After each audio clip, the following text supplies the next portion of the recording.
Years of talks between Washington and Havana resulted in Obama's historic visit to Cuba on March 21st. Obama became the first US president to visit Cuba in 88 years. The normalization effort between the two countries began in December 2014 and was preceded by months of secret negotiations facilitated by Pope Francis and largely hosted by Canada. Even though Obama's visit to Cuba and his meeting with Raúl Castro marks a milestone in ending the 5-decade stretch of hostility between the two countries, geopolitical relations are not restored with merely a handshake and a smile. However, presidential power only goes so far. For the full normalization of relations, Washington will have to lift its embargo against Cuba, and Havana will have to conduct substantial financial and political reforms. Whether it's the opposition in the US Congress or the Cuban military elite, both countries still have many obstacles to overcome. My name is Shirvan and welcome to Caspian Report. For more information on Caspian Report, please visit our Patreon page in the description. Obama has made compelling progress in the normalization of relations between the United States and Cuba. Regular direct flights between the two countries have been secured, and it's easier for US citizens to travel to Cuba. As a gesture of goodwill, the US has raised the limit of remittances to Cuba from $500 to $2,000 per quarter. What's more is that US citizens are now allowed to import $400 worth of Cuban commodities, and the restrictions on US businesses in Cuba have eased. Many Cuban Americans have criticized these developments, but opinion polls show that most of the American public is supportive of Obama's efforts in Cuba. Yet, a president can only do so much. The real decision to normalize relations rests in the hands of the US Congress.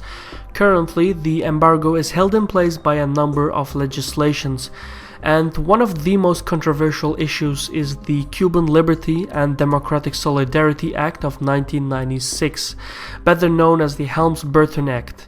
This act formalizes the embargo put in place by President Kennedy in 1962, and it bars the executive branch from lifting it without congressional approval, meaning only the US Congress has the legal power to lift the embargo against Cuba. Thus, for the embargo to end, the House of Representatives and the Senate will have to pass legislation to undo provisions of the previous act. However, since both houses of the US Congress are dominated by the Republicans, there will be no consensus to lift the embargo, especially not during an election year. Essentially, this means that the task of normalizing relations with Cuba will fall to the next US president. Although the next American president may want to wait until 2018, by then Cuba's president Raúl Castro will most likely step down. Vice President Diaz-Canel is expected to become the next leader of the country, bringing forth a civilian government in Cuba. Coincidentally, a civilian government in Cuba is one of the main criteria of the Helms-Burton Act. Essentially, this year, the US Congress will continue to resist Obama's efforts to lift the embargo, and the next US president will have to wait for the next Cuban president for any serious talks on lifting the embargo and receiving foreign investment. From the Cuban side, the country will have to reform its financial regulations before it can receive significant foreign investment from the United States. An example of this is the dual exchange rate in Cuba. For 2 decades now, Havana has used 2 official currencies. One is the national peso and the other is the convertible peso. Government employees receive a portion of their wages in convertible pesos and the remainder in the national pesos. The convertible peso is roughly equal to the American dollar and is 25 times more valuable than the national peso. Because of its value, the convertible peso is mainly used in foreign trade and in the tourism sector. On the other hand, the national peso, which is the actual currency, is mostly used by the locals to support their livelihoods.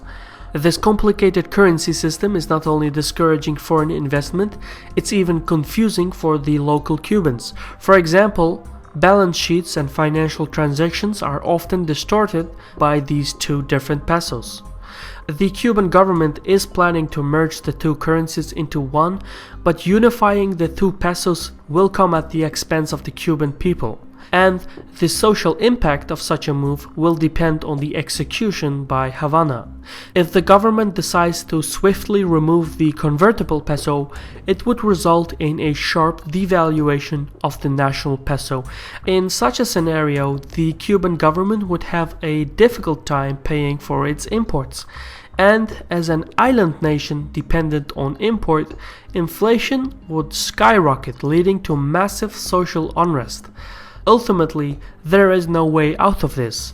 At some point, the dual exchange rates will have to merge if the country is to attract significant foreign investment. The most likely scenario is that Havana will proceed with the unification of the currencies at a slow and cautious pace. The immediate result of this is that foreign investment in Cuba will be equally slow. Another delicate political and financial matter that must be addressed is the influence of the Cuban military.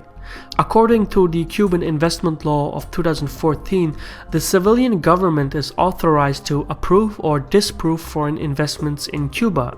In practice, however, the final say rests with the military elite, particularly with Luis Alberto Rodriguez, who is the son-in-law of Raúl Castro.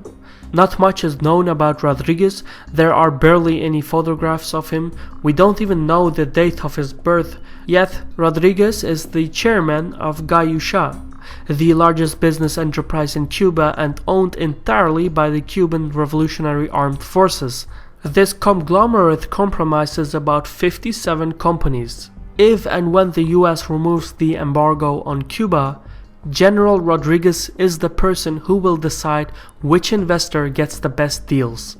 This is obviously not a stable and transparent way of conducting business, and the influence of the military elite over the Cuban economy raises concerns for foreign investors, and it needs to be addressed before the country can expect to receive significant investment. Some analysts will argue that Havana can go on just fine without foreign investment, but this is not necessarily true.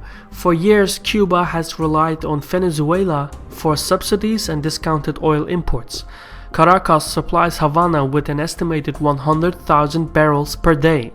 This forms about 50% of Cuba's energy needs, but it also means that the energy security of Cuba depends on the stability of Venezuela. For 16 years, this arrangement seemed to be working just fine.